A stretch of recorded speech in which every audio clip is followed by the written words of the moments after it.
The lightning bolt has hit India, and he's in Mumbai right now. Sitting across me, you know who I'm talking about, the man who holds the record for the 100, 200 and 100 into 4 relay, or rather, yeah, that's what it is. Usain Bolt, thank you so much for speaking to me today, and it's an absolute pleasure.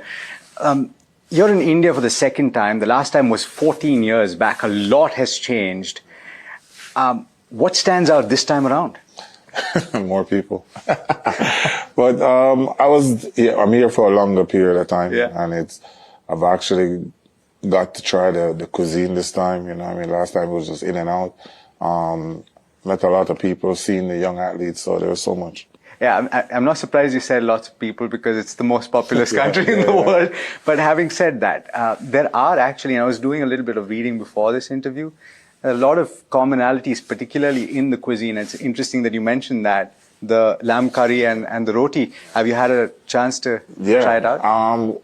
When I was here the first time and I tried it, I was like, oh, this is magnificent, you know what I mean? Because the curries are different in Jamaica. It's a different type. So for me, when I tried it, it was wonderful. So I've had it like almost every night since. So that's good. So the people that you've met, and you've interacted with a lot of athletes, a couple of young sprinters in India as well. You see promise there. What do you see that you like? Yeah, I was talking to the young athlete and he was saying, can't remember his name. He's just started to run 100 and 200 meters and I met him. He signed with Puma and we were having a conversation and he shows a lot of promise. And he was asking me about starts and because he's also tall. And so we had a great conversation, you know what I mean? And I told him if he needs any advice, contact me and I'll try to help out as much as possible. That's really magnanimous of you. But speaking about height, you're 6'5". It's not evident because you're sitting down. And a lot of people who don't know about this, when you're talking about sprinting, you need to have a slightly lower center of gravity. And so you're 6'5". You've challenged it right there. You had scoliosis that you were, it was diagnosed, and that's a curvature of the spine. Still do. How did you get past that? It was a lot of challenges. Those are the two main challenges. For me, scoliosis was just something there to maintain. It was a lot of core work to keep my core steady. So, because I would pull my hamstring all the time, and the start was just I had to work on it immensely, but it became average.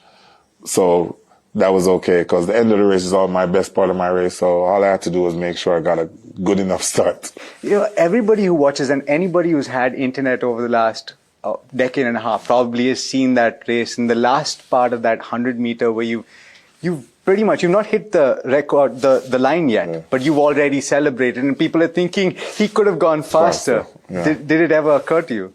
Yeah, but it was never about running world records because at the time I had the world record. So for me, it was just going to the Olympics to win. You know what I mean? It was my first season really pounding out the work. So I was just happy to win. You know? So when you think about the journey that you've had and you look back, of course, you've overcome these challenges, but I'm just wondering about the mental state because you've rebounded several times from injury. You mentioned that your hamstring is given up, right? What is the mental state that requires? I think at the start it was tough. But after I met my coach, Glenn Mills, he kind of gave me more confidence because he would explain to me, listen, injuries are part of the sport. And the first thing he did is like, listen, we need to find the root of your problem because I didn't figure that out until I started working with him, you know what I mean? And he said, all right, the scoliosis is the problem. What do we need to do to avoid this? And that's kind of what gave me the confidence because I knew that I had somebody that knew exactly what we needed to do at all times to make sure I was okay. Is he your biggest motivation or somebody else? Yeah, for me, my coach played such a big role. He's like my second dad, you know what I mean? He really supported, not just in track and field, but in life. He would give me advice with everything. So it's something that I really, really have to give thanks for. Okay. Any advice that you would give to people that are starting out? Because a lot of people in this country as well want to be sports people, but then it's all or nothing pretty much. You hit the peak. What advice would you have?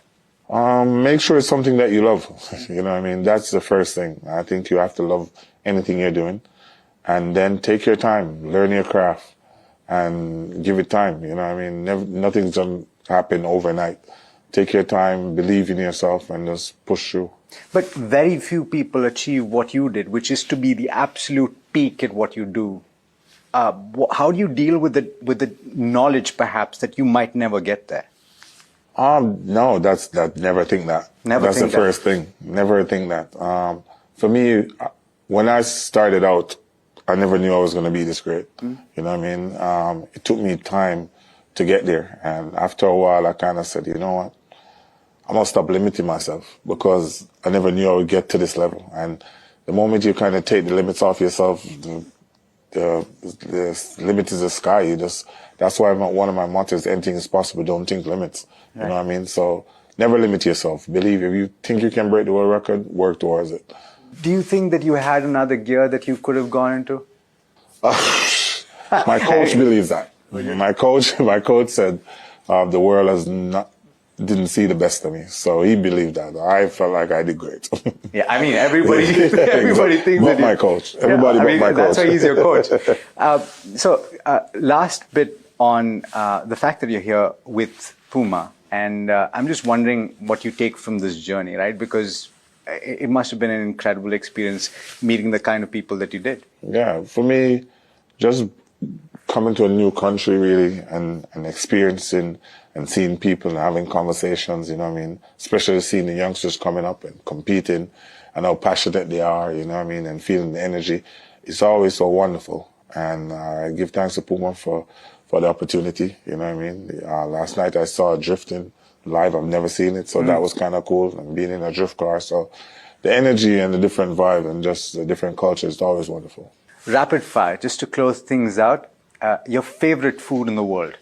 My favorite food in the world right now is actually curry goat. Curry roti, that's the Jamaican staple, isn't it? Yeah, exactly. Okay, Jamaican music or something else? No, Jamaican music for sure. And your favorite performer?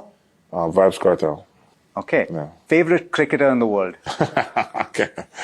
Oh my God. Stuff to say, Chris Gayle.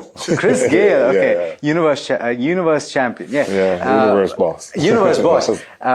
Favorite bowler in the world, let me clarify. My favorite bowler. It's hard to say.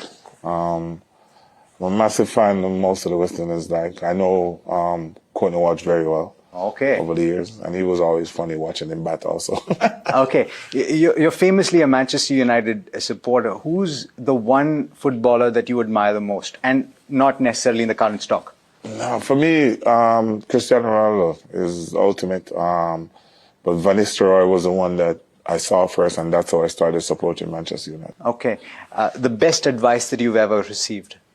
Oh, my God. It's as simple as work hard for anything you want. And my dad told me, anything you want, son, if you work hard, you can achieve it. If you weren't the fastest man in the world, who would you be? Cricketer, for sure. A bowler? Yeah. Okay. I could bat too, but I think I would focus more on bowling. Fast bowling, of course. Yeah. Your favorite place in the world? Just being home, tell you the truth. I travel so much, it's always great to go home. On that note, Usain Bolt, thank you so much for taking the time. Pleasure speaking with you. It's very close to Diwali, and I'm not sure if you know that it's a big festival here in India. Okay. If you could look into the camera and say Happy Diwali to everyone watching. Happy Diwali. Thank you so much for taking the time.